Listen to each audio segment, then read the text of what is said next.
제목은 성막휘장과 구원의 서정. 하나님 말씀 출애굽기 26장 31절에서 33절까지 말씀을 같이 읽겠습니다. 너는 청색, 자색, 홍색 실과 가늘게 꼰 배실로 짜서 휘장을 만들고 그 위에 그룹들을 정교하게 수놓아서 금갈고리를 네 기둥 위에 늘어뜨리되 그 네 기둥을 조각목으로 만들고 금으로 싸서 네 은받침 위에 걸치며 그 휘장을 갈고리 아래에 늘어뜨린 후에 증거궤를 그 휘장 안에 들여놓으라. 그 휘장이 너희를 위하여 성소와 지성소를 구분하리라. 하나님이 이제 이 성막에 대해서 우리가 좀 살펴보지 않습니까? 그런데 하나님이 성막을 만드시는데 하나님이 직접 디자인을 하셨죠. 디자인을 하셨는데 거기 보면은 성소와 지성소를 구분하리라. 33절 끝부분에 보면요, 성소와 지성소를 구분하는데 뭘로 구분했냐면 휘장으로 구분을 해라. 31절에 휘장을 만들고 그랬죠. 거기에 청색, 자색, 홍색 실과 가늘게 꼰 배실, 흰색 실입니다. 청자, 홍백색 실로 휘장을 만들고 그 위에 그룹을 수놓아라. 이 그룹은 이제 천사를 말하는 거예요. 스랍이 있고 그룹이 있고 그렇습니다. 이제 그 내용인데 오늘 이제 그 내용, 그런 이제 지성소와 성소를 구분하는 그 휘장이 있고요. 그 다음에 성막들과 성소를 구분하는, 그러니까 그 출입문이라고도 부를 수가 있겠습니다. 성소 출입문을 뭘로 만드냐면 휘장으로 만들어요. 그리고 바깥하고 이 성막들하고 사이에 들어가는 입구가 있다고 그랬죠. 문이 있다고 그랬죠. 그것도 휘장으로 만듭니다. 휘장이 세 개예요. 이 세 개가 뭔가 의미가 있다고 여겨지지 않습니까? 자, 이게 이제 팀나에 있는 성막의 모형이고요. 우리가 이제 이렇게 성막문을 통해서 들어가면 번제단이 나오고 물두멍이 나오고, 그 다음에 이제 성소로 들어가면 떡상, 메노라, 그 분향단이 있습니다. 자, 우리 그 배치도는 이렇게 진행이 되죠. 성소 안에 들어가면 떡상, 메노라, 그리고 분향단, 그리고 이제 법궤 이렇게 들어가고요.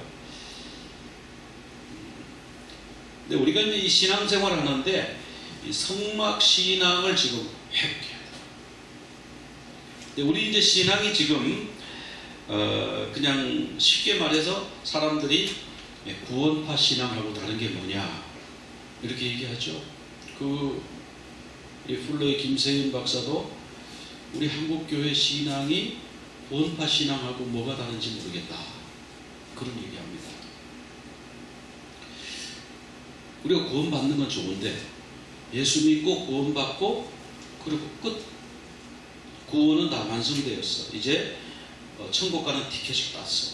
그렇기 때문에 이제 마음대로 해도 괜찮아. 두려워할 것도 없어.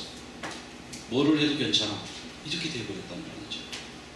이런 신앙이 우리 지금 한국교회에만 있는 게 아니고 18세기에 한 300년쯤 전에 영국에서 그런 신앙의 운동이 일어났습니다. 그거를 샌디매니아니즘이라고 해요. 우리말로 굳이 번역하면 샌디맨주의, 어떤 분은 샌디매니안주의 그러는데 샌디맨주의가 더 맞겠죠. 샌디매니아니즘이라고 그러는데 이것은 이제 어떤 신앙이냐 하면은 18세기 말에 그 영국 사람 샌디맨이라는 사람이 있어요. 그 사람하고 이 사람의 장인 두 사람이 어떤 새로운 신학, 새로운 신앙의 트렌드를 만들어냈는데 그게 뭐냐면 이런 겁니다. 로마서 10장 9절 같이 한번 읽어볼까요? 네가 만일 내 입으로 예수를 주로 시인하며 또 하나님께서 그를 죽은 자 가운데서 살리신 것을 내 마음에 믿으면 구원을 얻으리니. 자, 여기 보면 내 입으로 예수님을 주로 시인하며 하나님께서 그를 죽은 자 가운데서 살리신 것을 내 마음에 믿으면 구원을 얻는다. 이 말씀이 있잖아요. 그러니까 이렇게 말씀을 전하고 나서 이렇게 묻는 거예요. 여러분 이 진리를 믿습니까? 이렇게 질문하는 거예요. 그러면 거기 온 회중들이 아멘 그렇습니다. 그러면 뭐라 그러냐면 그렇게 오늘 대답한 여러분은 다 구원받았습니다. 왜냐하면 그것을 믿는다고 여러분이 말했기 때문에 그렇습니다. 이렇게 하니까 사람들이 많이 몰려들었어요. 아, 이거 구원이 너무 분명하다. 그래가지고 많이 몰려들었는데 사람들이 또 이런 말을 해요. 그런데 나 구원받았다고 그러는데 나는 아무 느낌도 없어요. 아무 체험도 없어요. 그렇게 말하면 이 샌디민이 뭐라 그러냐면 그거는 전혀 상관이 없습니다. 감정에 대해서는 아무 염려하지 마십시오. 믿느냐 믿지 않느냐 이것이 중요합니다. 여기까지 내용이 우리가 지금 우리 한국교회 개신교에서 전하는 그 복음 메시지하고 다른 점이 있으면 한번 찾아보십시오. 거의 없습니다. 같아요. 그래서 결국은 구원파 신앙이라고 그러고 샌디애미니아니즘이라고 그럽니다.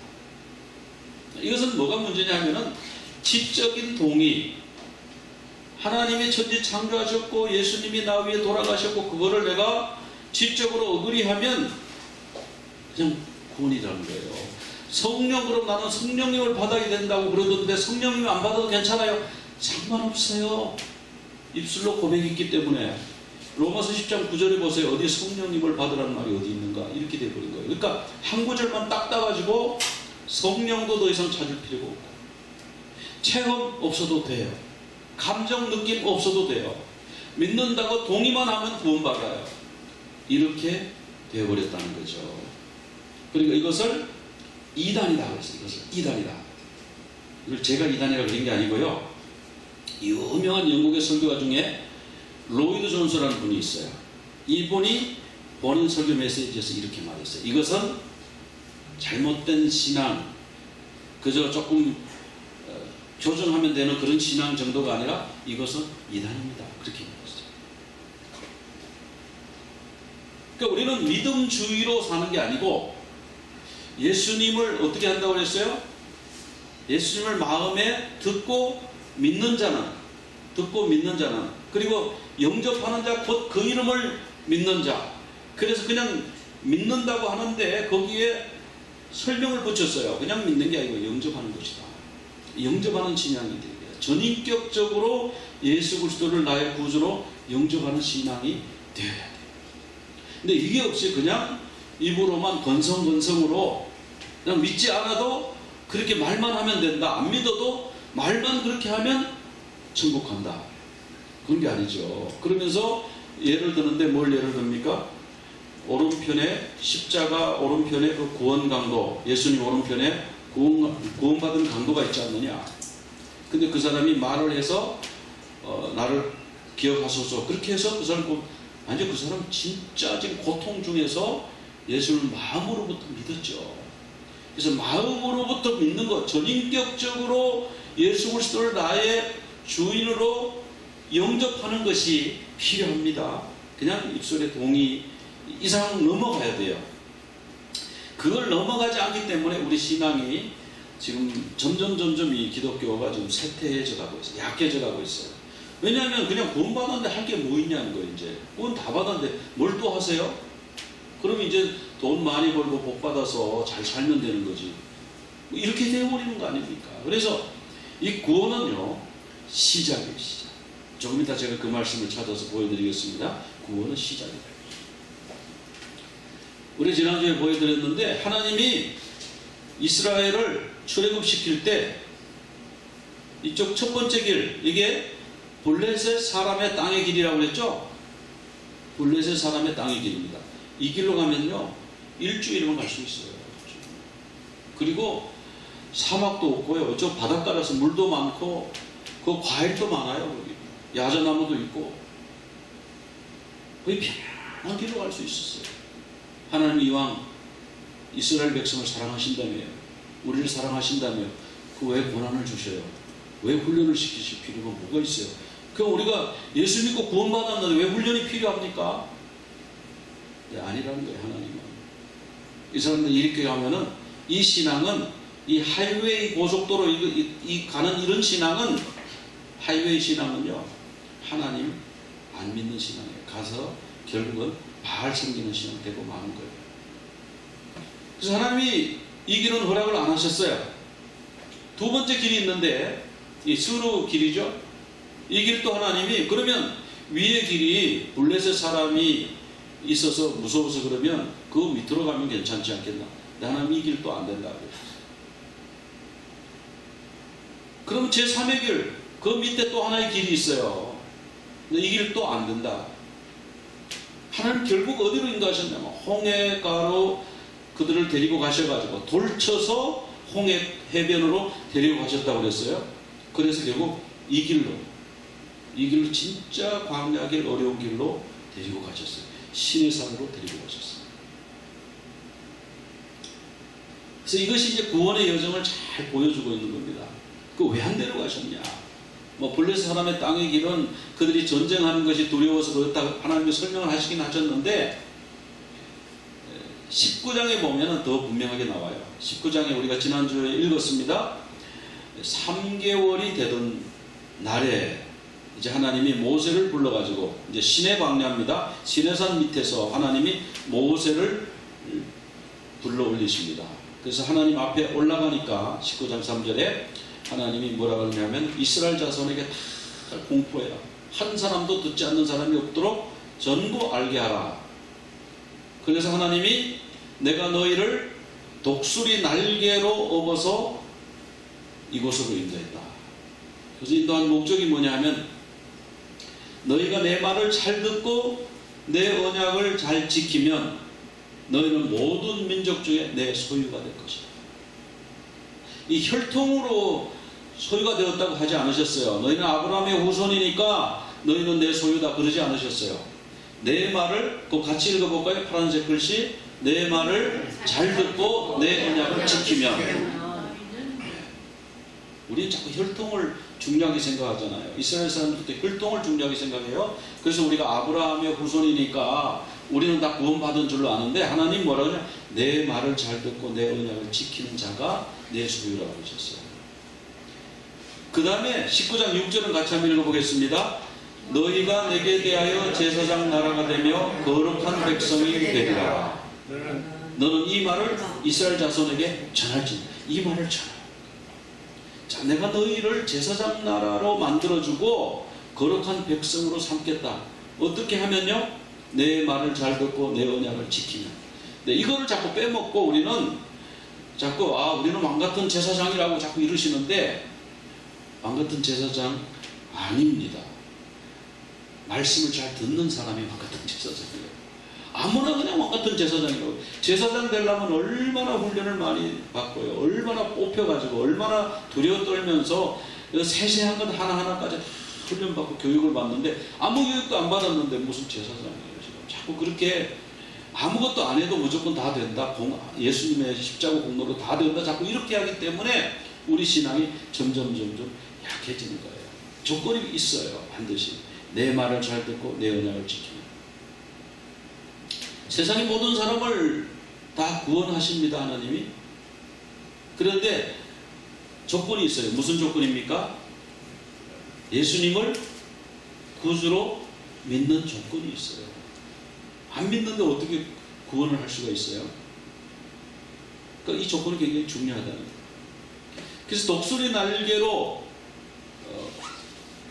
데려와서 하나님의 소유된 백성으로 삼으시고 제사장 나라를 만들고 거룩한 백성이 되게 하시겠다. 우리 베드로전서 2장 9절을 같이 한번 읽어보겠습니다. 너희는 택하신 족속이요 왕같은 제사장들이요 거룩한 나라요 그의 소유가 된 백성이니 이는 너희를 어두운 데서 불러내어 그의 기이한 빛에 들어가게 하신 이의 아름다운 덕을 선포하게 하려 하십니다.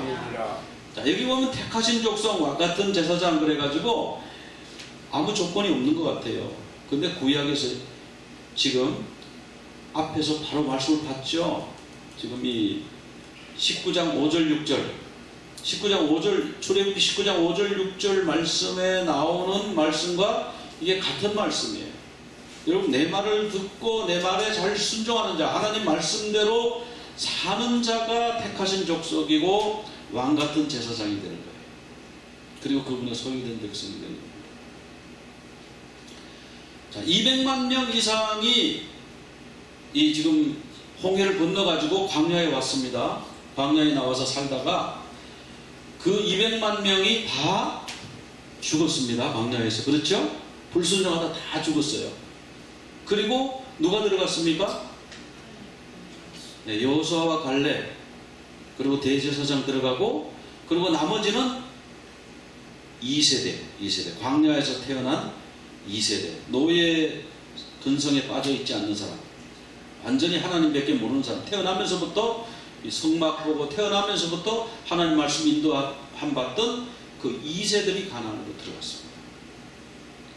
그러니까 무조건 다 택하신 족속이 아니다. 내 말을 잘 듣는 자, 하나님 말씀을 순종하는 자, 순종하지 않던 백성들은 광야에서 다 엎드려서 죽었어요. 그래서 우리는 그냥 무조건 망갔던 자가 거룩한 나라, 이렇게 생각하는, 거룩한 나라가 되기 위해서는 내가 갖춰야 될 조건이 있어요. 그분의 소유된 백성이 되기 위해서 내가 갖춰야 될 조건들이 있다는 것을 우리가 기억을 해요. 그 출애굽의 백성은, 출애굽의 목적은 뭐냐 하면은 하나님이 우리를 내 백성 삼는 것이 출애굽의 목적이었습니다. 가나안에 넣는 것이 목적이 아니었어요. 가나안으로 인도하는 것이 목적이면 왜 하나님이 일본의 블레스 사람의 땅의 길, 해변길, 그 잘 뚫린 하이웨이로, 그 꽃길로, 그 풍성한 길로, 기름진 길로 안 가고 왜 아래로 왔습니까? 그 홍해를 건너자마자 3일 동안 물을 못 먹어가지고요, 백성들이 막 지금 목이 말라 죽을 뻔했잖아요. 그러니까 거기 마라라고 하는 샘이 나왔잖아요. 또 막 마시려고 그러는데 쓴물이었잖아요. 나무 가지를 던져서 다시 단물로 만들어서 먹고 나는 너희를 치료하는 여호와다, 그렇게 말씀하셨잖아요. 그럼 하나님이 가나안에 그들을 넣는 것이 목적이라면, 한 사람도 죽이지 않고 하나님의 미션이 그거였다면 전부 신속하게 그 일본 길을 통해 가지고 해안길로 가나안을 인도하는 것이 하나님의 목적이라고 그렇게 하셨지, 왜 하나님이 밑으로 내려 보내셨어요? 시내산 쪽으로 보내셨어요? 하나님의 목적은 뭐냐면 내 백성 만드는 거예요. 그리고 나는 너희 하나님 되는 거예요. 이거는 창세기부터 요한계시까지 하나님이 계속해서 말씀해 주셨어요. 에스겔에 가서도 이런 말씀이 나오고요, 예레미야도 가면 이런 말씀이 나오고, 이런 말씀이 계속 나와요. 그리고 나는 너희들과 같이 그 중에 거하는 이런 성소를 지으라는 거예요. 근데 이 성막이요, 아까 팀나 있는 것보다 이 그림이 더 멋있네요. 팀나 있는 그 성막 사진을 보니까 어때요? 막 화려하고 멋있어요. 좀 우중충해요. 어때요? 저 겉보섬이 우중충하죠, 그죠? 하나님은 만왕의 왕이시라면서, 창조주시라면서 왜 그런 데 거주하세요? 이거 보세요. 인간의 왕들은요, 이런 집에 살아요. 이 노란 게 전부 금이에요. 엄청 큰데 막 살죠. 큰 집, 방이 막 몇백 개가 되는데 살죠. 근데 산다는 거죠. 근데 하나님은 좀 우중충한데 그런 데 살죠. 그렇게 조그만해요. 소박한 데 살죠. 그래서 이 이방 신전들, 뭐 캄보디아에 있는 뭐 앙코르와트 신전 어마어마하게 크잖아요. 큰 신전, 하나님 그런 거 지으라 안 그러셨어요. 신전이 커야 된다. 거기 뭐 황금 덩어리로 그것들 다 발라라. 그게 하나님의 뜻이 아니에요. 하나님이 정말 원하시는 건 뭐냐면 너희들이 마음을 다해서 소박하게, 그러나 진심으로 너희들 가운데 내가 거주하기를 원한다. 하나님이 그곳에 임재하기를 원하십니다. 하나님이 그 백성들과 같이 살기를 원하시는 거예요. 거기 있는 근본치를 다 뺏어가지고 큰 무슨 왕궁을 세우고, 그거 하나님의 뜻 아니에요. 그러니까 아무리 화려하고 아무리 교회가 커도 하나님이 임재하시지 않으면 거기는 그냥 건물이에요. 아무리 초라해도 하나님이 임재하시면 거기가 교회입니다.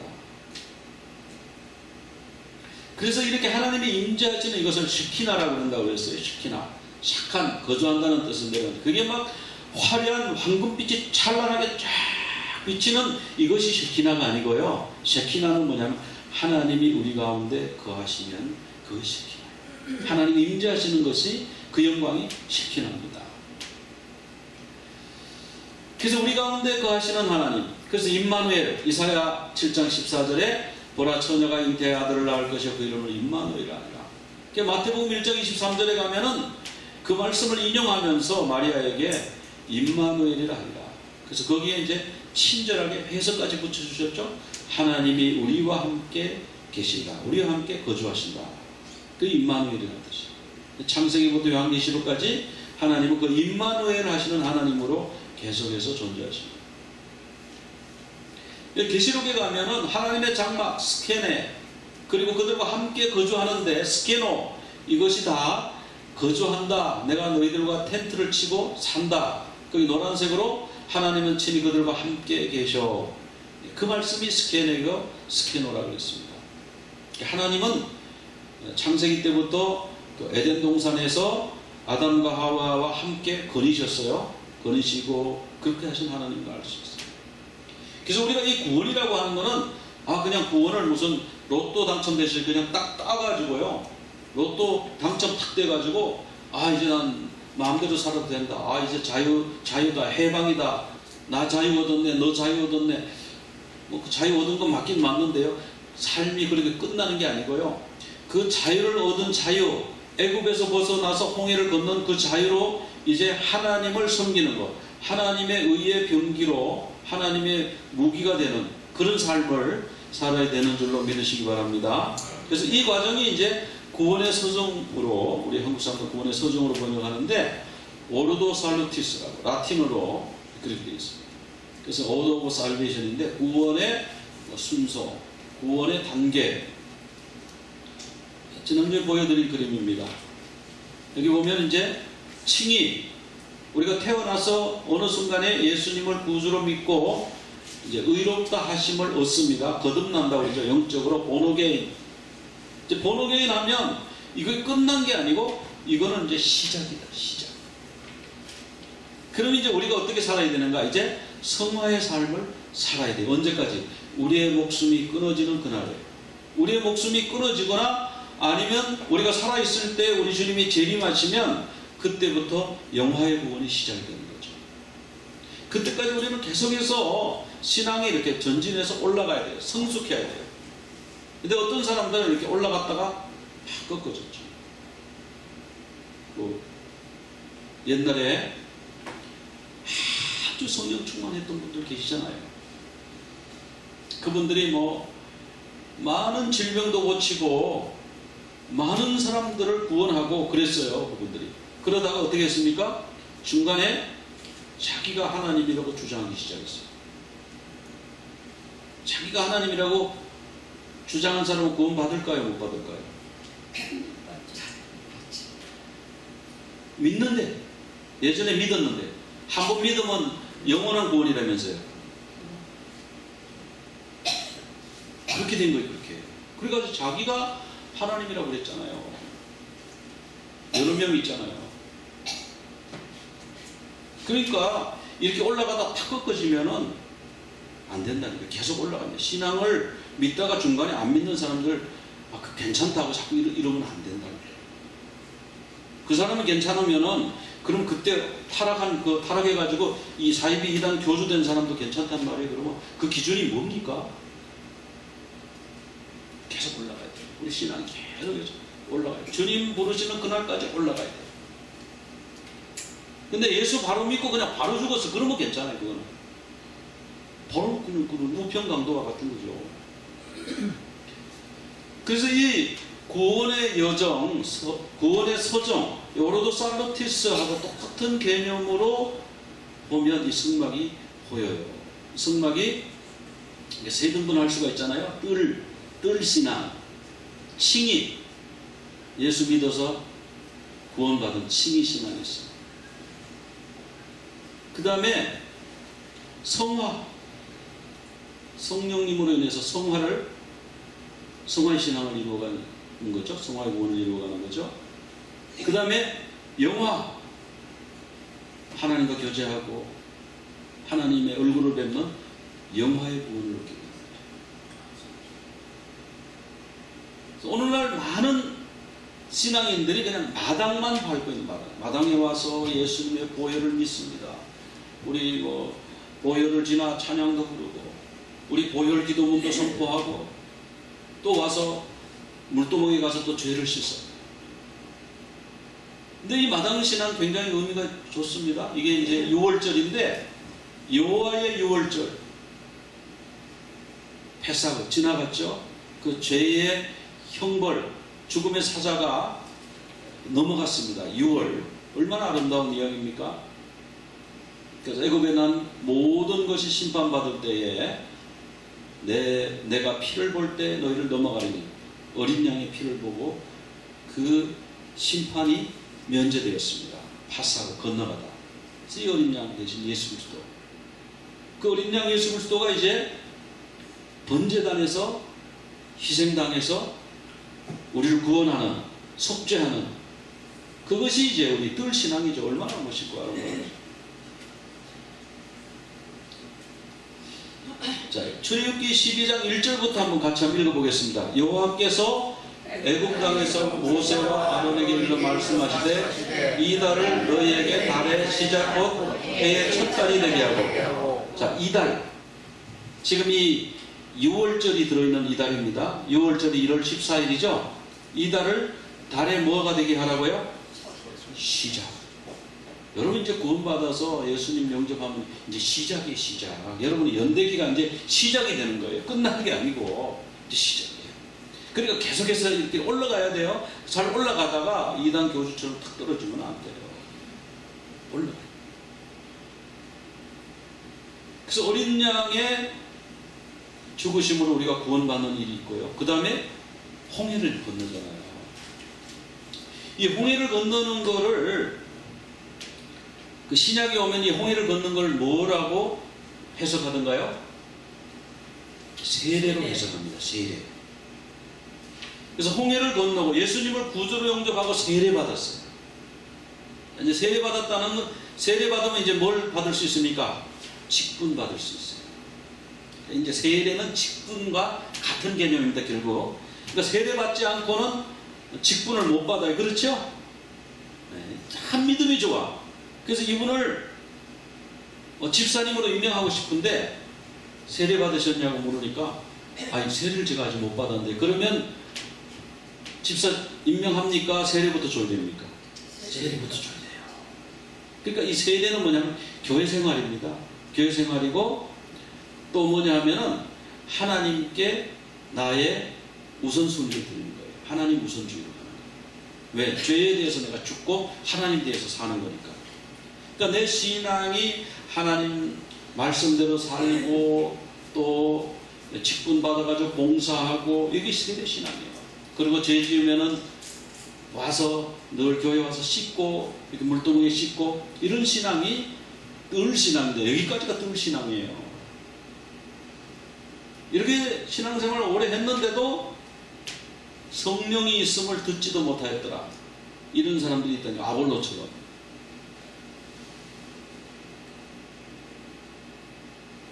자, 여기 보면 출애굽기 14장에 이제 그 홍해 물이 이제 갈라지는 그 내용이 나오는데요. 거기 보면은 이제 어떤 내용, 이거는 이제 나중에 성경을 찾아보십시오. 아니면 유튜브를 보면 성경 구절이 다 나오니까요. 출애굽기 14장 21절 그 이후부터 쭉 보면 이제 이런 그 이스라엘 백성들이 홍해를 건너고 또 바로의 병거들, 바로의 군대들은 바다에 빠져서 수장되고 이런 일이 있었습니다. 14장에서. 그런데 15장이 중요한데요. 15장을 같이 한번 읽어보자고요. 1절 같이 읽겠습니다. 이때에 모세와 이스라엘 자손이 이 노래로 여호와께 노래하니 내가 여호와를 찬송하리니 그는 높고 영화로우시며 말과 그 탄자를 바다에 던지셨음기로다. 여호와는 나의 힘이요 노래시며 나의 구원이시로다. 그는 나의 하나님이시니 내가 그를 찬송할 것이요 내 아버지의 하나님이시니 내가 그를 높이리로다. 주의 인자심으로 주께서 구속한 백성을 인도하시되 주의 힘으로 그들을 주의 거룩한 처소에 들어가게 하시나이다. 자, 13절이 묘한 말씀이 나오죠. 주의 힘으로 그들을 주의 어디에 들어가게 한다고요? 거룩한 처소에 들어가게. 어디 지금 광야인데 무슨 처소에 들어갑니까? 하나님은요 이미 그 출애굽해서 시내산에서 성막 주실 것을 벌써 말씀하신 거예요.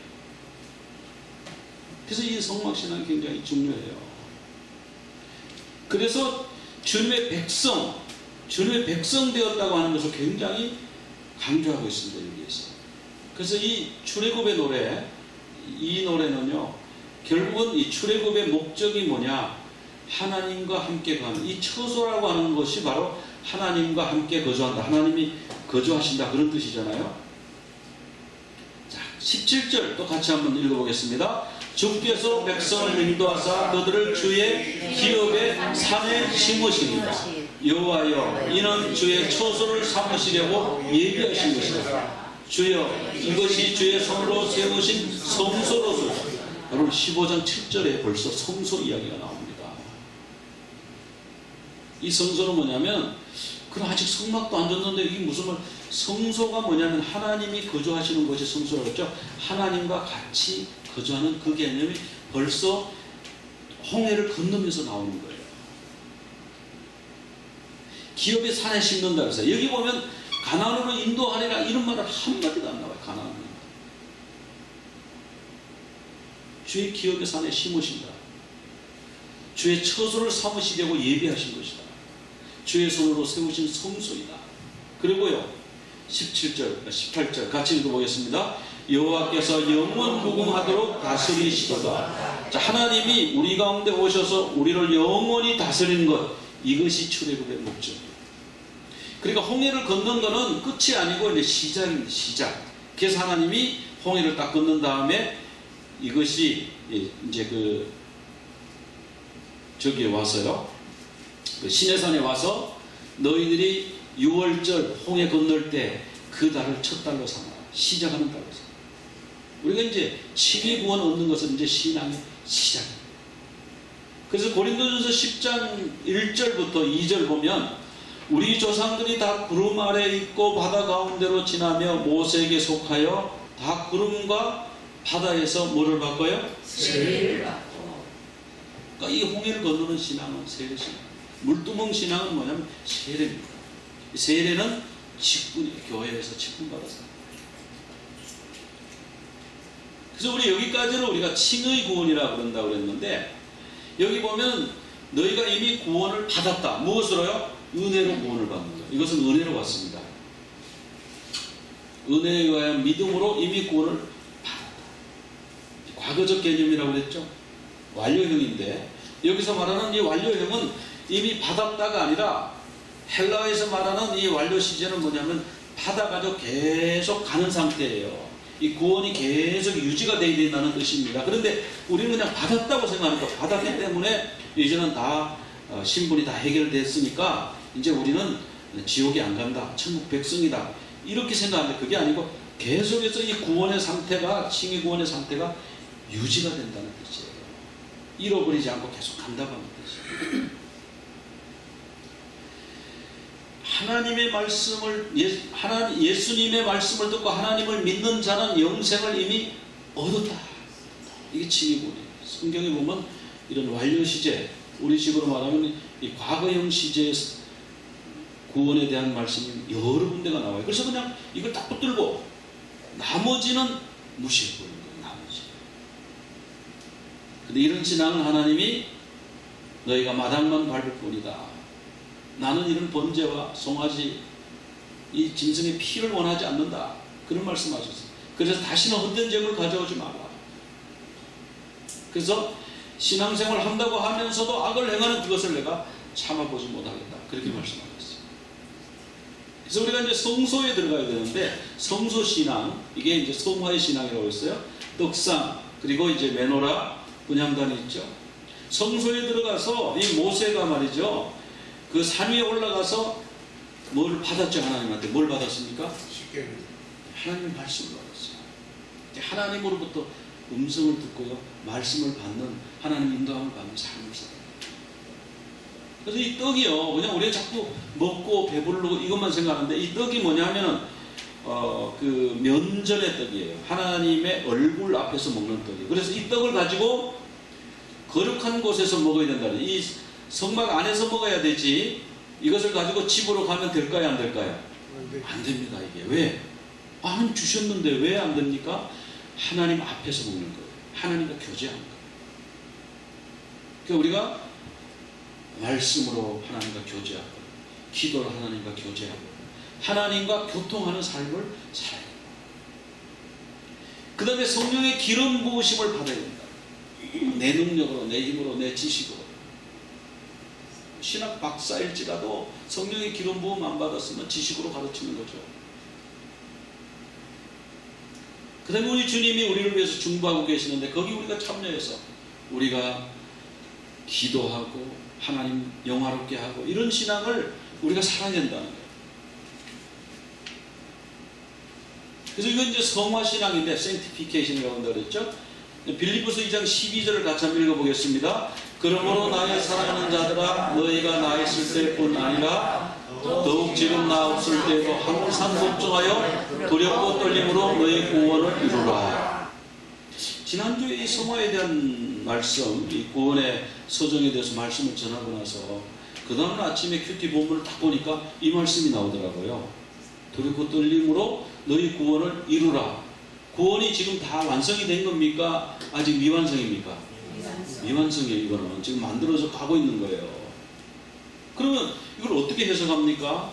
그냥 예수 믿고 나 구원 받았다라고만 하는 것을 붙들고 있는 사람은 이건 이상하다, 이거는 내가 받아들이기 곤란하다, 이런 말씀이 되는 거예요. 여기 보면 구원을 이루라고 그랬거든요. 이게 하나님이 이루어 주시리라, 가만히 있으라가 아니라 네가 두렵고 떨림으로 네가 이루라는 거예요. 물론 자기 혼자의 힘만으로 이루는 건 아닙니다. 성령의 도우심으로.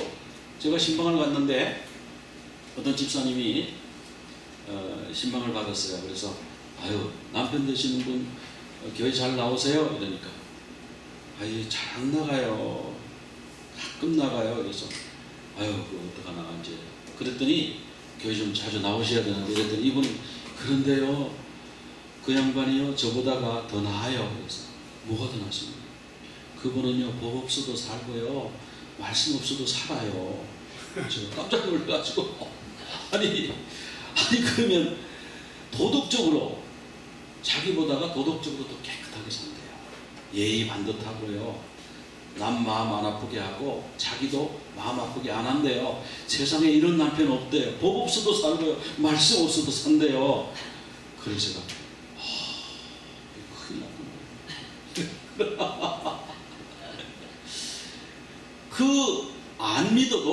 안 믿어도 더 깨끗하게 사는 사람 많아요. 여러분 우리가 여기 교회 나와서 우리 자신이 세계에서 제일 깨끗하다 생각하시면 안 돼요. 절에 가도 더 깨끗한 분들 많아요. 그거 인정해야 됩니다. 근데 그분들에게 없는 건 성령이 없는 거예요. 그분들에게. 그렇게 깨끗하게 사는 삶을 살아가는 게 아니에요. 그렇게 깨끗하게 살아야지만, 그러나 성령의 인도하심과 도우심이 없는 것은 우리에게 의미가 없는 거예요. 그건 믿음 없는 삶이에요. 그래서 주님의 도우심으로 갓난 아이들 같이 순전하고 신령한 젖을 사모하라. 이는 이로 말미암아 너희로 구원에 이르도록 자라게. 또 베드로후서 3장 18절 같이 한번 읽어보겠습니다. 오직 우리 주 곧 구주 예수 그리스도의 은혜와 그를 아는 지식에서 자라가라. 영광이 이제와 영원한 날까지 그에게 있을지어다. 여기 보면 은혜, 우리가 은혜 좋아하지 않습니까? 은혜로 끝나는 게 아니라 은혜와 그를 아는 지식에서 어떻게 하라 그랬어요? 자라가라, 성숙하라, 성장하라. 우리 신앙이 성장해 봐야 됩니다. 그래서 우리가 마음의 허리를 동이고요, 근신하고 주의 은혜를 바라면서 순종하고요, 죄를 버리는 거예요. 사역을 본받지 말라고 그랬죠. 그리고 너희를 부르신 거룩한 이처럼 너희도 거룩한 자가 되라. 내가 거룩하니 너희도 거룩할지어다. 그렇게 하셨다. 그 다음에 이제 영화 신앙. 이제 우리가 죽으면, 아니면 살아있는 동안에 예수님 오시면 지성소 신앙으로 들어가는데요. 하나님 임재 가운데 사는 신앙이죠. 하나님과 함께 사는 신앙생활이죠. 이걸 이제 영화라고 그러죠. 영화는 여기 보면 9장 28절에, 히브리서 9장 28절에 구원에 이르게 하기 위하여 여기 구원이 이건 뭐예요? 아직 오지도 않았어요. 그죠? 9장 28절에서 히브리서 9장 28절에서 말씀하시는 구원은 아직 도착하지도 않았어요. 아까는 구원을 갖고 있기는 갖고 있는데 이거를 만들어 가야 되는 거거든요. 이루어져 가야 되는데 지금 이 구원은 아예 우리 손에 있지도 않아요. 구원이 지금 와야 돼요. 구원에 이르게 하기 위해서 예수님이 두 번째 나타나시리라. 자, 이거 어떻게 해석합니까? 그래서 이것이 영화 구원이에요. 글로리피케이션. 예수님의 재림으로 말미암아 우리가 천국에 가서 이제 하나님과 함께 사는 삶, 그 임마누엘, 셰키나 그 가운데 사는 삶이 바로 영화 구원이죠. 그래서 베드로전서 1장 5절에도 보면 말세에 나타내기로 예비하신 구원, 아직 나타나지도 않았네요. 이 구원은. 그렇죠? 이 말씀이 아직 나타나지도 않았어요. 이 구원은 말세에 나타내기로 지금 준비되어 있는 구원이에요. 아직 안 나타났어요. 그렇기 때문에 이 구원은 뭐냐면 영화 구원입니다. 주님의 재림이 있어야 이루어지는 구원이에요. 그래서 구원은 세 단계로 이루어졌다. 그렇게 이제 말씀합니다. 그래서 우리가 하나만 붙들고 자꾸 이게 구원이 다 완료되었다고 생각하는데 아닙니다. 이것은 이제 시작이고 그 다음에 우리가 성화의 구원을 받고 그 다음에 성화의 구원을 이루어가고 그 다음에 주님 재림하실 때에 영화의 구원을 받아요. 그래서 우리가 이 신앙의 단계를 보면 여기 보면 이제 뜰문이 있잖아요. 예수 그리스도를 통해서 뜰문으로 들어가서 구원받습니다. 그 다음에 여기 들어가면 성소의 휘장이 있어요. 뜰문도 휘장이고요. 성소의 문도 휘장이고 지성소의 문도 휘장입니다. 근데 이 휘장은 이 세 휘장은 특징이 뭐냐 하면은 청색, 자색, 홍색, 백색 실로 만들었어요. 뜰문의 휘장이 그렇고요. 성소 출입 휘장이 그렇고 지성소 출입 휘장이 그렇고 그 다음에 나중에 이제 하겠지만은 이 덮개가 있어요. 덮개가 4겹이 있는데 맨 안에 덮개가 그 제1앙장이라고 그랬죠. 그것이 4가지 색깔 실로 만들어져 있습니다. 그리고 대제사장이 입는 옷이 4가지 색깔로 만들어졌고 그리고 거기에 금실이 들어가서 5가지 색깔입니다. 이것은 이제 다음 주에 한번 대제사장 옷을 한번 살펴보려고 해요. 자, 이렇게 성막 문이 있죠. 성막 문이라고 하니까 우리가 나무로 만들어서 미는 문이 아니고 여기 천으로 만들었어요. 휘장이에요. 커튼이에요. 양의 문이라고 했죠. 나는 양의 문이라. 우리 전번에 보여드렸죠. 들판에서 양을 칠 때 목자가 양을 지키기 위해서 밤에 자기가 문이 되어서 잠을 잔다고 그랬죠. 내가 그래서 길이고 진리고 생명이고 예수님을 통하지 않고는 아버지께로 올 자가 없다. 그래서 예수님 외에는 구원받을 만한 다른 이름을 우리에게 주신 적이 없다고 했어요. 그래서 이 뜰문은 우리가 자꾸 문이라고 하니까 무슨 여는 문으로 생각하는데 휘장입니다. 휘장. 그래서 이 휘장은 마사크, 스크린, 커버링. 그 4가지 색깔을 만들었는데 청색은 예수 그리스도는 나의 하나님이십니다. 그런 뜻이에요. 바로 예수 그리스도를 상징하는 거예요. 인자 외에는 하늘에서 내려온 자가 없다고 그러잖아요. 하늘에서 위로부터 오시는 이, 하늘로부터 오시는 이 예수 그리스도, 그는 참 하나님이시여 영생이시라. 요한 1서 5장 20절에. 그 다음에 자색을 썼습니다. 자색은 예수 그리스도는 나의 왕, 만왕의 왕. 미디안의 왕들이 자색 의복을 입었습니다. 예수님 십자가에 매달리시기 전에 군인들이 자색 옷을 입혔죠. 유대인의 왕이라며 조롱하는 뜻으로 그랬지만 그들이 예수님이 왕이라는 것을 결국 시인한 거나 마찬가지죠. 요한복음 19장 3절에 유대인의 왕이요 이렇게 조롱했습니다. 계시록 17장 14절에 가면 어린 양은 만주의 주시요 만왕의 왕이시다. 예수님 그 십자가에 돌아가실 때 죄패가 있죠. 죄패. 십자가 위에 그 판에다가 죄를 써서 붙였습니다. 뭐라고 써 붙였습니까? 나사렛 예수 유대인의 왕. 3개국으로 써 붙였어요. 맨 위에 게 히브리어입니다. 히브리어인데 이거는 예수, 나사렛, 그리고 멜렉이고요. 왕. 유대인의 왕 그런 뜻이에요. 예수는 나사렛 예수는 유대인의 왕 지금 그렇게 적어놨고요.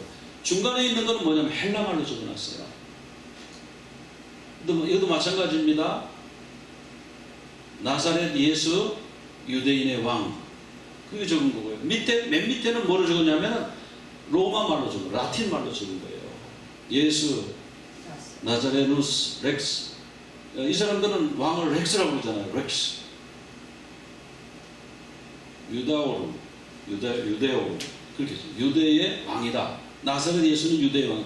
이 3개 국가로 죄패를 써붙였어요. 예수님은 왕이다. 그 다음에 이제 붉은색을 썼는데 이 붉은색은 십자가에서 고난받으신 예수입니다. 나를 위해서 희생하신 구주를 말씀하는 거죠. 그래서 예수님의 엘리 라마 사박단 어찌하여 나를 버리셨나이까? 하나님으로부터 버림받은 아사셀 양으로서 6월절 어린 양으로서 우리를 위해서 돌아가셨죠. 그러면 이제 가늘게 꼰 배실 이 린넨 선인데 이 흰색은 죄 없으신 그리스도, 죄 없으시잖아요. 그리고 부활하신 그리스도를 죄를 알지도 못한 그분으로 인해서 우리가 또 계시록에 가면은 세마포 옷은 성도들의 옳은 행실이라.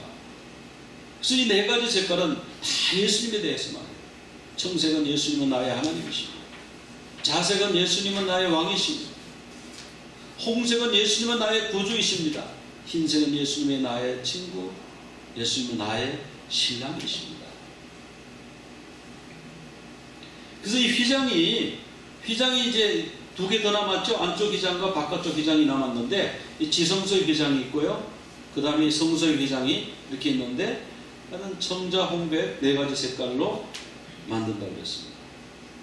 성소 휘장인데요. 여기서 이제 스크린, 마사크. 제사장들이 이제 제사 지낼 때 드나드는 출입문입니다.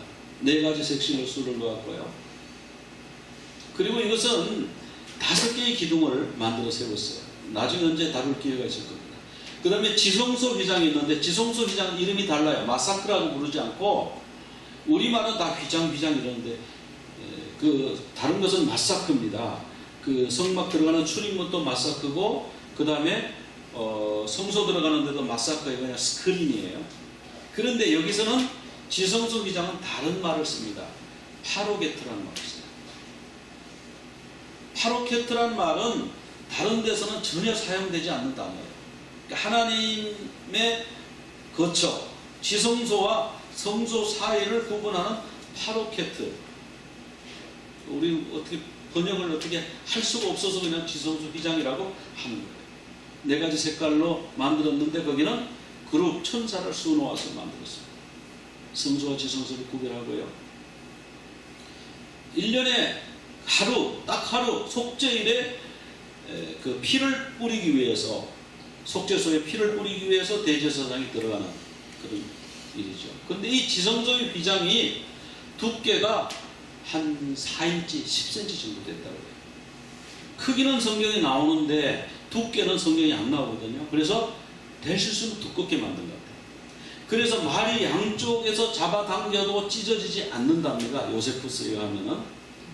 근데 예수님이 십자가에서 돌아가실 때에 그 10cm 두꺼운 휘장이 어떻게 됐다고요? 찢어졌어요. 말이 당겨도 안 찢어졌는데요. 양쪽에서 묶어가서 당겨도 안 찢어졌는데 그게 쫙 찢어졌어요. 이게 지성소 휘장. 어느 방향 어디서부터 어디로 했을까요? 위에서부터입니다. 어떤 사람 밑에서부터 위로요. 근데 아니에요. 그 사람들이 찢는 거 봐요. 위에서부터 찢어져 내려왔어요.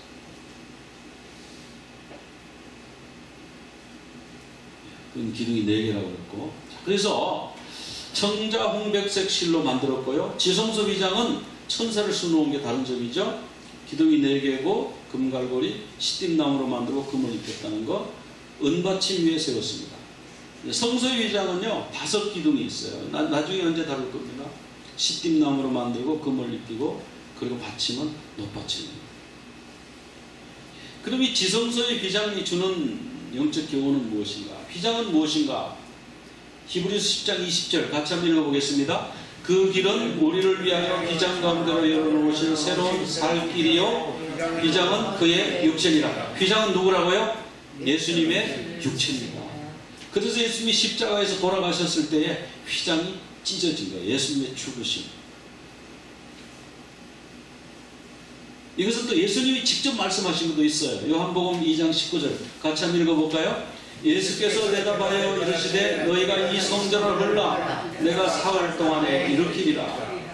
그 지금 46년 동안 지어지고 있는 이 웅장한 헤롯 성전을 보고 예수님이 이 성전을 헐어라 내가 사흘 만에 다시 짓는다 그러시니까 사람들이 무슨 얘기예요? 이거 어떻게 46년 동안 지은 거를 아직도 지금 한 20년 더 지어요? 지금 3분의 2 정도밖에 완공이 안 됐는데 이걸 어떻게 3일 만에 짓는단 말이야? 있을 수 없어. 사람들이 이렇게 생각했는데 요한복음 2장 21절에 한번 같이 읽겠습니다. 그러나 예수는 성전된 자기 육체를 가리켜 말씀하시다.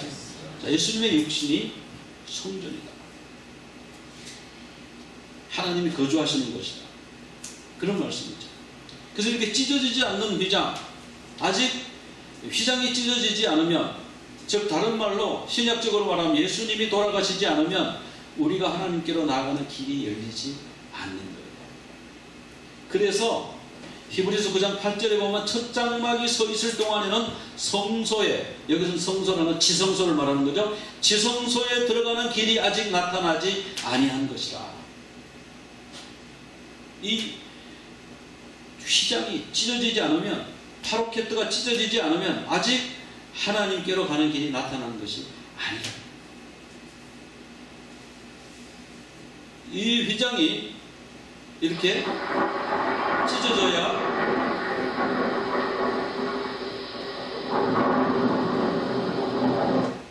하나님께로 가는 길이 나타난다.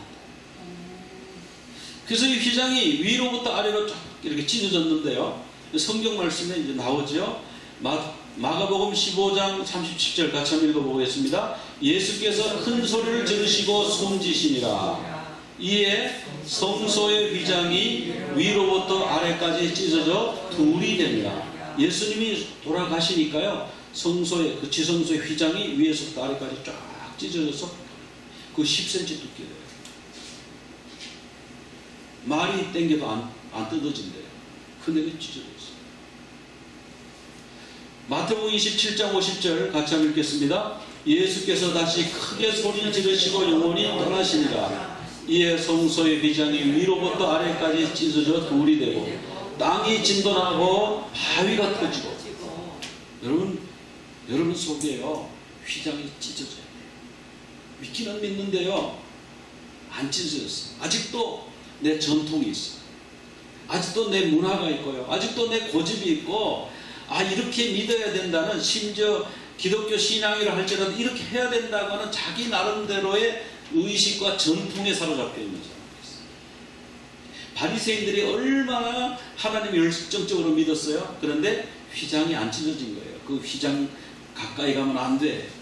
찢어질 수 없어. 하나님과 우리 사이는 영원히 분리되어 있는 거야. 그 바리새인이라고 하는 뜻이 뭔 뜻이에요? 분리된 자.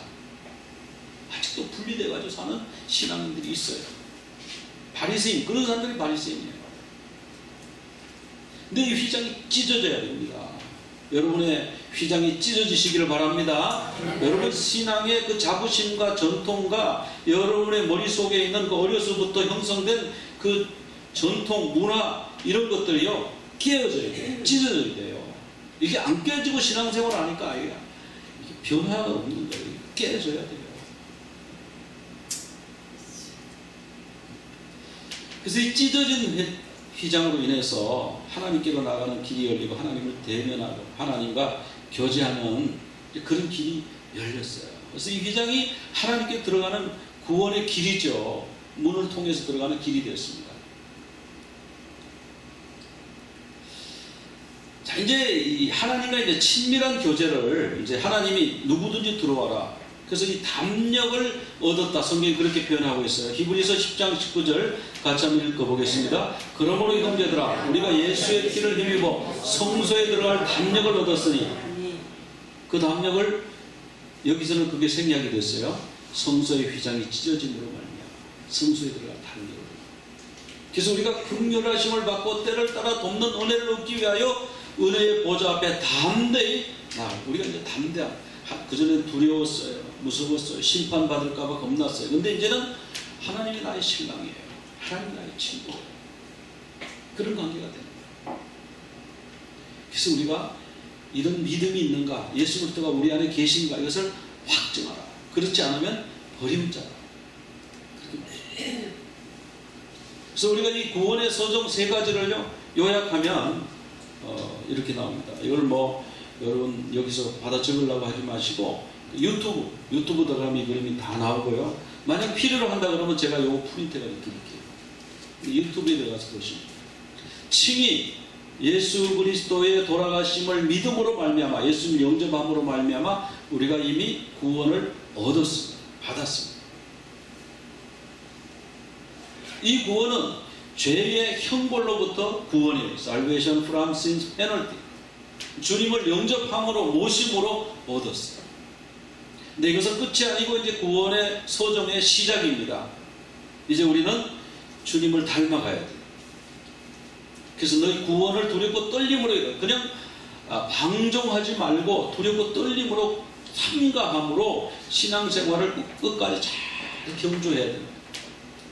그래서 이것은 뭐냐면 칭의는 믿음으로 얻는데 성화는 사랑으로, 수고, 하나님을 사랑하고 이웃을 사랑하고 수고하고 애씀으로 말씀에 순종함으로 이루어갑니다.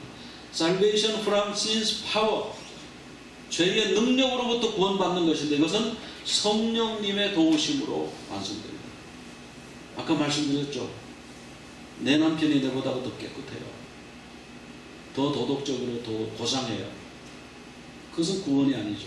성령께서 완성시켜 주시는 거예요. 주님을 닮아가야 됩니다. 그 다음에 이제 영화구원, 이것은 예수님의 재림에 의해서 이루어지는데 Jesus second coming으로 이루어진다고 그랬죠. 이것은 소망. 이제 그때가 되면 주님과 같이 가는 거예요. 주님과 하나 되는 거예요. Salvation from sin's presence. 거기에는 죄의 존재가 없어요. 천국에.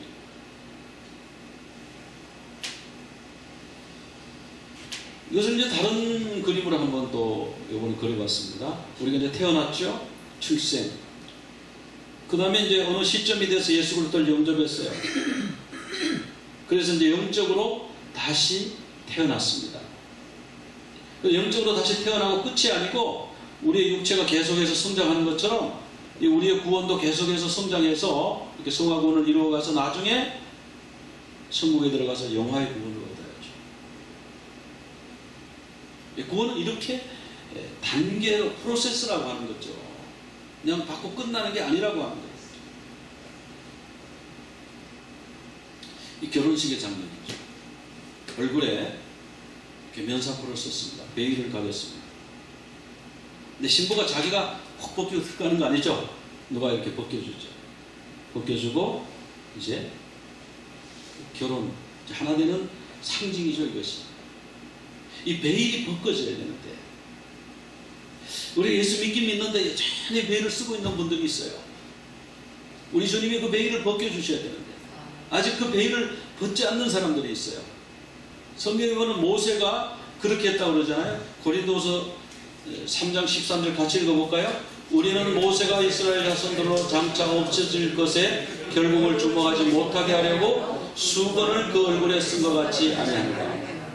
모세가 얼굴에 수건을 썼잖아요. 그때 몇 절 넘어가면 이런 말씀이 나옵니다. 같이 읽겠습니다. 우리가 다 수건을 벗은 얼굴로 거울을 보는 것 같이 주의 영광을 보며 저와 같은 형상으로 화하여 영광으로 영광에 이르니. 이제 우리가 이제 수건을 벗은 때가 오는 거예요. 벗을 때가 오는 거예요. 주님과 그 막혔던 그 관계가 깨어지고 그 수건이 벗어져야 돼요. 이게 안 벗어지고 여전히 전통과 율법과 나의 종교적인 신념을 가지고 다 가리고 있는 사람들이 있어요. 그건 아무리 열심히 믿어야 하나님을 만날 수가 없어요. 그 성전의 휘장이 찢어지는 것 같은 그런 역사가 일어나시기를 바랍니다. 구원은요 그냥 한순간에 받고 끝나는 게 아니에요. 물론 칭의 구원은 순간에 받습니다. 그리고 영화 구원은 순식간에 받는다고 성경에 분명히 나와요. 칭의와 성화는 순식간에 이루어지는 겁니다. 믿을 때에, 예수님 재림할 때에. 근데 성화 구원은 점진적으로 이루어지는 거예요. 과정이에요. 그래서 구원은 여기서 성화 구원을 말하는 거죠. 받는 것이 아니라 과정입니다. 그 성화의 구원은 우리가 주님의 모습을 닮아가는 여정이에요. 그래서 구원의 서정이에요. 주님의 백성이 되는 것이에요. 주님과 사귀는 것이에요. 그래서 여러분 스스로 나는 정말 주님을 얼마나 사랑하고 있는가, 주님을 얼마나 사모하고 있는가, 얼마나 주님을 닮아가기를 원하는가.